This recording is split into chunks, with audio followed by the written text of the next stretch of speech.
या ठिकाणी मला सांगायला आनंद होतोय की आमचे ऐरोलीकर हे सर्वसामान्य नागरिक आहेत आणि या सर्वसामान्य नागरिकांना चांगल्या वस्तू आणि स्वस्त दरामध्ये मिळावं म्हणून आमचा करण मित्र मंडळ जो आहे तो गेल्या 22 वर्षापासून या ठिकाणी हे समाजकार्य करत आलेले आहेत आणि या समाजकार्याच्या माध्यमातून एक आमच्या रेड्डी मॅडम आहेत.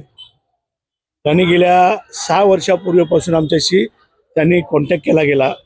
कॉन्टॅक्ट केल्याच्यानंतर आम्ही माहिती घेतल्याच्यानंतर एक या ठिकाणी सांगायला थोडंसं वेगळं वाटतं की ज्या रेड्डी मॅडम आहेत त्यांना पती नाही आहे, ॲक्सिडेंटमध्ये त्यांचं डेथ झालं आणि अशी महिला जर त्या ठिकाणी चांगल्या ठिकाणी या ठिकाणी चांगल्या प्रकारे मेहनत घेते आहे तर कोणीतरी त्यांना या ठिकाणी भाऊ या नात्यानं, ब्रदर म्हणून या नात्यानं एका महिलेला बहीण म्हणून त्या ठिकाणी आम्ही या ठिकाणी आमच्या करण मित्र मंडळांनी सपोर्ट करण्याचा त्या ठिकाणी प्रयत्न केला आणि त्या प्रयत्नानं रात्रंदिवस मेहनत घेऊन ते करण मित्र मंडळाच्या माध्यमातून ह्या मैदानावर त्या ठिकाणी हे प्रदर्शन लावलं जातं आणि प्रदर्शन लावल्याच्या नंतर गेले सातत्यानं 6 वर्ष या ठिकाणी हे प्रदर्शन मला वाटतं वर्षातनं 2 वेळेला लावता येईल आणि ह्या वेळेस या ठिकाणी बरेचसे काही ज्यांना म्हणतात मी तर असा शब्द वापरेल की चिंधी चोर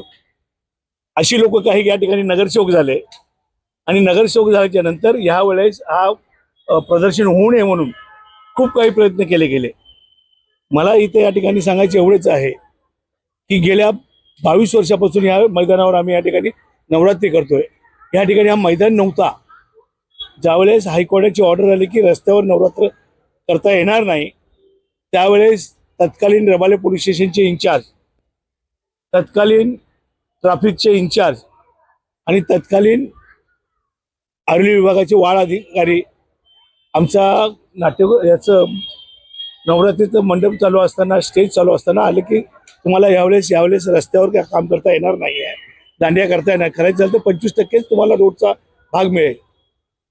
आणि मग मी सांगितलं आता आम्ही जाणार कुठे. मग मला एकच प्रश्न विचारला रबाले पोलीस स्टेशनचे सन्माननीय इन्चार्ज साहेबांनी की MK साहेब तुमचं किती वर्षापासून इथे नवरात्री चालतो. गेली बोलली 15 वर्ष झाली. तर या 15 वर्षामध्ये पोलीस किंवा ट्रॅफिक किंवा वार्ड ऑफिसर कोणी आले का. यावेळेस हायकोर्टाची ऑर्डर आहे महाराष्ट्रामध्ये कुठेही रस्त्यावर गणपती असो कुठलाही उत्सव तो साजरा करता येणार नाही आहे. तर म्हटलं साहेब आम्ही आता जाणार कुठे. मग त्या ठिकाणी आम्ही कोल्ड्रिंक पित असताना सांगितलं इन्चार्जने की तुम्ही आजूबाजूला कुठेतरी नजर मारा, कुठेतरी मार्ग निघेल. मग माझ्या लक्षात आलं की इथे त्यावेळेस जवळजवळ ही समोरची बिल्डिंग आहे 3ऱ्या माळ्यापर्यंत अख्ख्या या मैदानामध्ये मैदानच नव्हता, रस्ताही नव्हता आणि त्यावेळेस 3ऱ्या माळ्यापर्यंत असलेला डेब्रिज तो काढायचं 15 दिवस वर नवरात्री होती. मग त्यांनी सांगितलं तुम्ही प्रयत्न करू शकता, तुम्ही केला तर तुम्ही काम करू शकता, तुम्ही कॅपॅसिटी आहे. मग त्यावेळेस सांगितलं की साहेब आता एवढा डेब्रिज करायचं म्हटल्यानंतर नगरपालिका अडथळा आणेल, तुमची पोलीस डिपार्टमेंट अडथळा आणेल, ट्रॅफिकवाले अडथळा आणतील.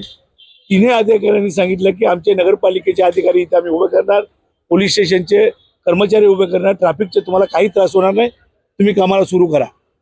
आणि त्यावेळेस आम्ही 4 पोखलन, 4 JCP आणि 10 डंपर लावून 2 रात्री 3 दिवसामध्ये हा मैदान आम्ही या ठिकाणी बनवला आणि तोही त्यावेळेस आम्ही 26 लाख रुपये खर्च करून करण मित्र मंडळाने स्वतः खर्च केला. हे काही मैदान नगरपालिकेने किंवा शिडकोनी नाही बनवलं. पण काही तुम्ही मगाशी म्हटलं तसे काही म्हणजे फालतू लोक ज्यांच्या आयुष्यामध्ये इकडनं तिकडनं भीक मागून पोट भरायची सवय झाली अशा लोकांनी यावेळेस इथे हे व्यत्यय आणला आणि ह्या ठिकाणी फक्त आमचा प्रदर्शन आणि नवरात्रीच्या शिवाय सिडको म्हणा नगरपालिका म्हणा कोणाला परमिशन देत नाही आहे आणि द्यायची नाही. पण यावेळेस काही एखादा पत्रकार कोणाचं तरी ऐकून आणि आणखी एक ज्यांच्या हिंदू म्हटलं जातं जे आणि हिंदू म्हटल्याच्या नंतर हे हिंदूंच्यासाठी किंवा सगळ्या जनतेसाठी एक महिला भगिनी ज्यावेळी करण मित्र मंडळाच्या माध्यमातून प्रदर्शन भरवते त्या ठिकाणी या ठिकाणी त्रास देण्याचा प्रयत्न केला. पण गेल्या 12 वर्षात मला जे त्रास नाही झालं त्या मला ह्या टायमाला झालं. दादांना माहीत सुद्धा नाही, ते 6 वर्ष बोलतात ते 6 वर्षांना मला 12 वर्षापासून मदत करतात. कोणी माणूस एखादा मदत करू नये ना, त्याला 12 वर्षांना येणारं पूर्ण वर्ष बोलतो की मी मदत केलं म्हणून. पण ज्या माणसाने 12 वर्षापासून मदत करतात, त्यांनी आज विसरले होते की मी फक्त 6 वर्षापासून करताय. पण अशा माणसाला जर तुम्ही चुकीचा ठरवता ना, तर मला नाही वाटत हे योग्य आहे म्हणून. आणि आम्हाला इकडे प्रत्येक जणांना कुठे ना कुठे अशा महिला आहेत, त्यांना घरगुती महिला आहेत, ते येतात. माझ्यासारखे काही महिला आहेत, ते एकटे आहेत, ते आपले परिवार ह्याच्यावरती चालवतात आणि त्यांना उत्पादन भेटतं, काही ना काही संधी भेटतं आणि घरं चालवायचं.